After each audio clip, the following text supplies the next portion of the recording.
Hey everyone, I'm Jackie Powell with the Red Carpet Report. We're here at the 18th Annual PRISM Awards. Tonight is all about entertainment, shining a light on social and health issues. Let's go see who we could talk to. Yeah. Well, how are you doing tonight? I'm doing great. How are you? I'm good. Yeah. What do you love the most about the PRISM Awards? You know, look, all of us need to know that there's a lifeline out there and that there's a chance if we're quietly suffering or maybe more loudly suffering, that there's support and that there's an opportunity to sort of reach out. Also to know that no matter how things are looking, sometimes there are things that are maybe not so good, and it's important to be able to sort of bring attention to that.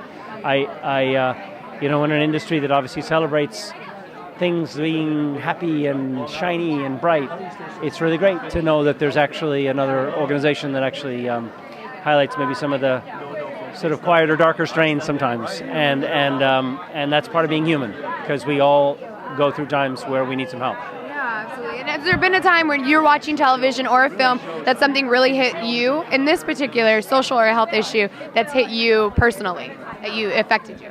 Oh, yeah, of course. I mean, whether it be, there's so many. I mean, there are things like The Sopranos or In Treatment where you're watching actual therapy. There's things like Frasier that would make you, laugh. But there are obviously places where I remember the movie Frances had a huge effect on me. That performance, Jessica Lange's performance of her,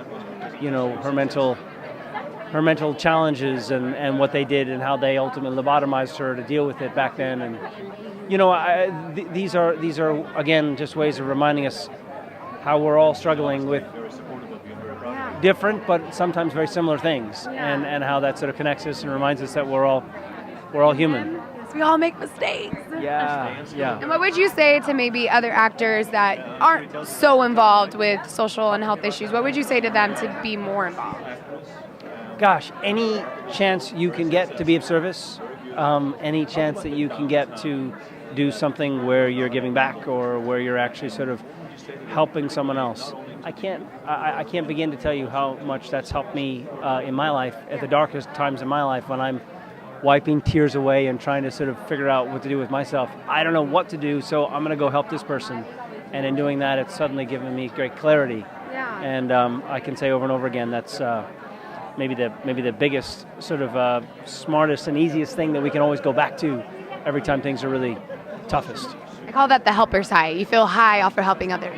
Yeah, that's great. You ever feel like helper's high? That's exactly right. And speaking of that, I've been asking people tonight what their slogan would be to tell somebody not to do drugs. What would your own personal slogan be?